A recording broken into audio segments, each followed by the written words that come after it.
आज हम जानेंगे कढ़ाई पर ढेरों रोटियां एक साथ हम कैसे बना सकते हैं। तो चलिए स्टार्ट करते हैं आज का यूज़फुल वीडियो बहुत ही काम आने वाला है, तो वीडियो को फुल वॉच कीजिएगा। वीडियो अच्छा लगता है तो वीडियो को लाइक ज़रूर कीजिएगा। चैनल पर पहली बार आ गए हैं तो चैनल को सब्सक्राइब भी कर लीजिएगा। चलिए फटाफट से स्टार्ट करते हैं आज का यूज़फुल वीडियो। अभी तक आपने चैनल को सब्सक्राइब नहीं किया ना, तो प्लीज़ ज़रूर कर लीजिएगा। तो पहला टिप और ट्रिक है मेरा रोटी को ही लेके। तो रोटी एक ऐसी चीज़ है ना जो हमें डेली बनाने होती है, और अगर इसमें एक नया स्वाद घर पे ही बन के तैयार हो जाए तो क्या कहना।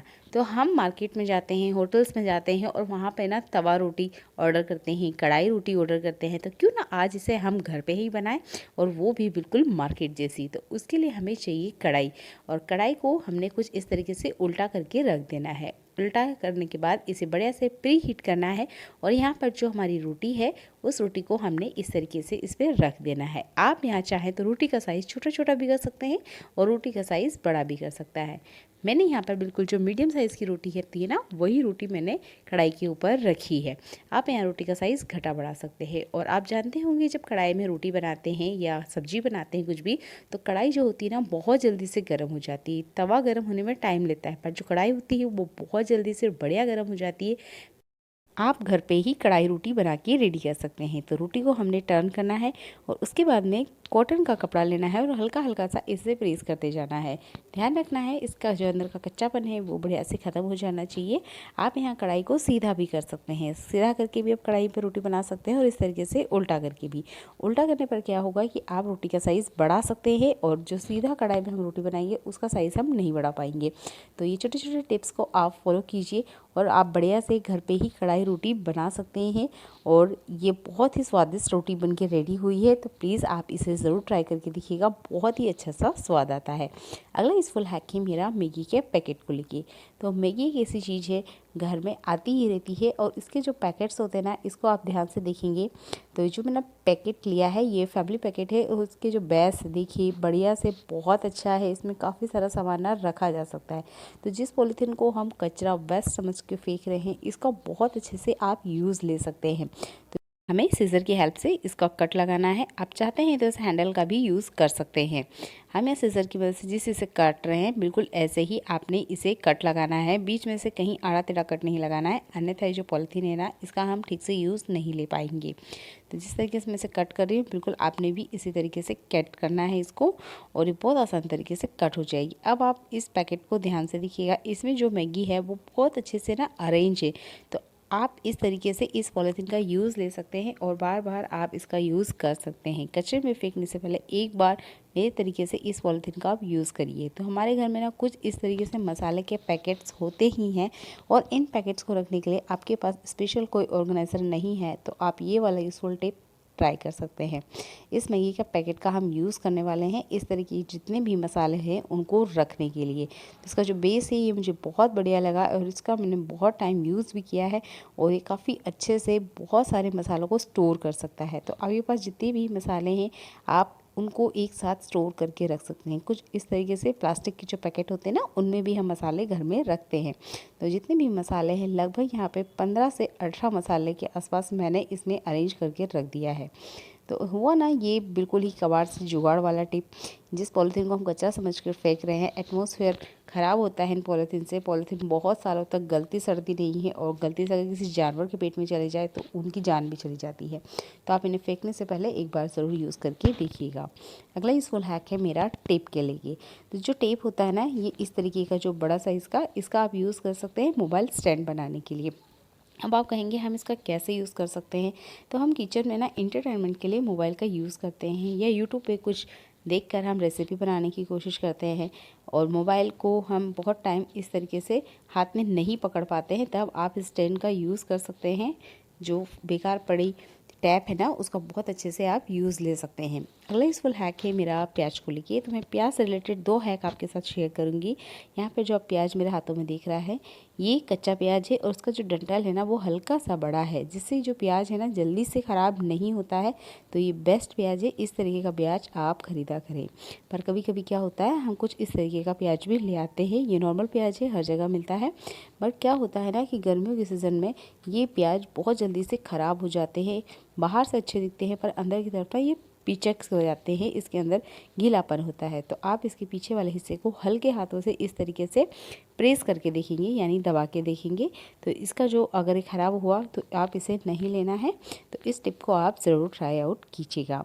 अगला यूज़फुल हैक ही मेरा प्याज को लेके है। जब हम गर्मियों के सीज़न में अक्सर प्याज को काटते हैं तो क्या होता है ना, प्याज बहुत जल्दी से सरफेस पे फैल जाता है।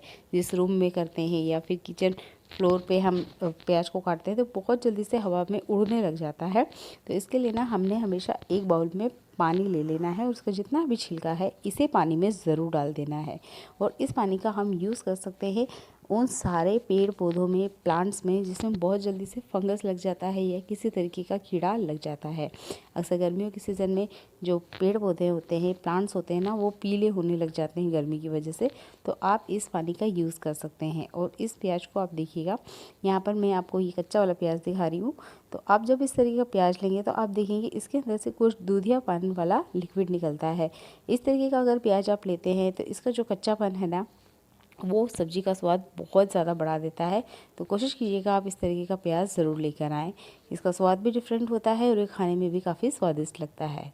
प्याज के छिलके वाले पानी का आप बहुत अच्छे से यूज़ ले सकते हैं प्लांट में, और नहीं तो आप इसे सिंक में भी यूज़ कर सकते हैं जो कीड़े मकोड़े हैं उनको भगाने के लिए। तो ये छोटा वाला हैक आप ज़रूर अप्लाई कीजिएगा, पानी वाला बहुत कमाल का टिप है। और जो प्याज का छिलका है ना, वो भी किचन फ्लोर पे इधर उधर नहीं बिखरा हुआ है। छोटे छोटे टिप है, इन्हें आप ज़रूर फॉलो कीजिएगा, आपकी लाइफ को आसान बनाने वाले हैं। अगला यूज़फुल हैक है मेरा जीरा को लेके। तो जीरा अक्सर हमारे घर में आता ही है और ये दालों की जान होती है। बहुत सारी सब्जियों में जीरा जाता है।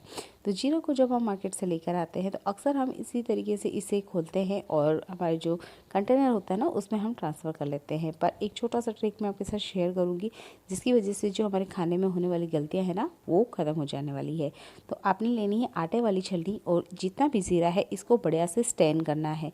हमें पता भी नहीं होता है, इसमें बहुत बारीक बारीक डस्ट होते हैं, पार्टिकल होते हैं, कंकर मिट्टी हो सकते हैं, जो हमारे खाने का ना स्वाद बिगाड़ देती है। अक्सर हमें समझ ही नहीं आता है कि हमारे खाने में कहाँ गड़बड़ हुई है, किस चीज़ में से धूल मिट्टी या कंकड़ आया है। तो एक बार आप ज़ीरे को इस तरीके से स्टैन करने के बाद में कंटेनर में ट्रांसफ़र करिएगा।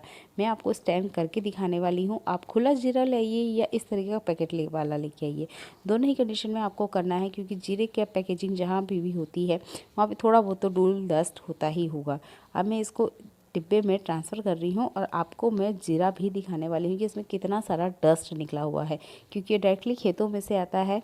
तो आपने ये प्रोसेस को ज़रूर फॉलो करना है, इसे स्टैन कर लेना है। यहाँ पर अराई के साथ भी आपको करना है ये चीज़, जीरे, और यहाँ पर अजवाइन के साथ भी करना है, क्योंकि ये छोटी छोटी जो मसाले होते हैं ना, इसमें बहुत जल्दी से डस्ट हो जाता है। मैं आपको फिंगर पे लगा के दिखा रही हूँ, काफ़ी सारा डस्ट जो है ना वो आ गया है। और यहाँ पे कुछ छोटे छोटे ज़ीरा है ना, प्लेट में नीचे की तरफ स्टोर हुआ है। तो आप चाहते हैं तो इसको अच्छे से क्लीन करके सब्जी भी यूज़ कर सकते हैं, या आप इसे फेंक भी सकते हैं। तो इस छोटे से टिप को आप ज़रूर ट्राई आउट कीजिएगा। अगला यूज़फुल हैक है मेरा केले को लेके। तो जब हम केला मार्केट से लेकर आते हैं तो जो केला होता है ना, वो बहुत जल्दी से पकने लग जाता है, और इसी वजह से हम केले को बहुत टाइम तक स्टोर नहीं कर पाते हैं। तो आपके घर में अगर आप एल्युमिनियम फॉयल पेपर यूज़ करते हैं तो आप इसका यूज़ ले सकते हैं केले के लिए। तो आप यहाँ पे फ्रेश वाला भी ले सकते हैं, और इस तरीके से जो यूज़ वाला रहता है ना, उसको भी ले सकते हैं। और इसका ये जो डंठल वाला हिस्सा रहता है केले का, हमने इसको कवर कर देना है, क्योंकि यहीं से जो हमारा केला है ना, वो बहुत जल्दी से पक जाता है और हम इसे ज़्यादा टाइम तक नहीं रख पाते हैं। लगभग 2 दिन बाद ही ये केला बेकार हो जाता है, ख़राब हो जाता है। और दूसरा ही तरीका मैं आपको बताने वाली हूँ डोरी के साथ। तो डोरी ऐसी चीज़ है जो हर घर में अवेलेबल रहती है। एल्युमिनियम फॉयल पेपर शायद आप ना यूज़ करते हो, पर डोरी हर घर में अवेलेबल रहती है। तो इसको हमने कुछ इस तरीके से इसमें लगा लेना है और यहाँ पर एक नोट लगाना है। इसके बाद में किचन में या घर में जहाँ भी आप इसे हैंग कर सकते हैं, वहाँ हमने हैंग करना है। और ध्यान रखना है इसका टकराव नहीं होना चाहिए। और इस केले को लगभग आप 10 दिन के लिए इसी तरीके से रख सकते हैं, ना ये गलेगा ना ही ये सड़ेगा। तो आपको ये यूज़फुल टिप कैसा लगा है केले को लेके कमेंट ज़रूर कीजिएगा, क्योंकि हर किसी को ना पता होना चाहिए कि वो लॉन्ग टाइम तक केले को कैसे घर में रख सकते हैं बिना ख़राब हुए, क्योंकि केला बहुत जल्दी से गीला हो जाता है, सड़ जाता है। अगला यूज़फुल हैक है मेरा अंगूर को लेके। जैसे कि गर्मियों का सीज़न आ गया है, बहुत सारे अंगूर ना मार्केट में आ रहे हैं, पर जब हम अंगूर मार्केट से लेकर आते हैं तो आप देखते हैं इस पर एक वाइट लेयर होती है। ये एक केमिकल का छिड़काव होता है जिसे हम डायरेक्टली कंज्यूम करते हैं। तो इसे अच्छे से क्लीन करना बहुत ज़रूरी है। अगर घर में स्पेशल बच्चे हैं तो क्लीनिंग तो बहुत ज़रूरी है। तो आपने लेना है पानी, और पानी में कुछ इस तरीके से इन अंगूर को डिप कर देना है। तो यहाँ लगभग जो मैंने अंगूर लिए हैं वो 1 केजी है। तो यहाँ 1 केजी अंगूर में मैं 1 चम्मच नमक मिलाने वाली हूँ। अगर आप जो अंगूर लिए हैं उस पर वाइट लेयर आपको बहुत ज़्यादा दिखती है तो यहाँ आधा चम्मच आपने हल्दी में मिलाना है, और लगभग आधे घंटे के लिए इसे अच्छे से डिप करके छोड़ देना है। आप देखेंगे इसके ऊपर जितना भी केमिकल का छिड़काव है या डस्ट जो भी गंदगी इस पे लगी हुई है, ये अच्छे से क्लीन हो जाएगी। तो इस छोटे से स्टेप को आपको फॉलो करना है और अंगूर को अच्छे से क्लीन कर लेना है। यहाँ पर हम अंगूर को ज़्यादा अच्छे से रब नहीं कर सकते क्योंकि बहुत ही नाजुक होते हैं, पर हल्का सा इसे मलते हुए क्लीन करके इसे हमेशा इस तरीके से जालीदार वाली जो टोकरी होती है ना उसमें रखना है, ताकि इसका जो पानी है वो अच्छे से इसमें से स्टैंड हो जाए, खाली हो जाए। क्योंकि पानी का एक भी बूंद रहेगा तो जो अंगूर है वो धीरे धीरे सड़ने लग जाएगा। इन छोटे छोटे टिप को आप ज़रूर फॉलो कीजिएगा। इन गर्मियों में ये यूज़फुल टिप आपके बहुत ही काम आने वाले हैं। तो यहाँ पर आप देख सकते हैं जो अंगूर है वो बढ़िया से क्लीन हो गए हैं। और अब आप इस पानी को देखिए, ये पानी काफ़ी ज़्यादा गंदा हो चुका है, कुछ काले काले इसमें छिलके भी निकले हैं अंगूर के, और अंगूर अच्छे से क्लीन हो गया है। देखने के लिए धन्यवाद।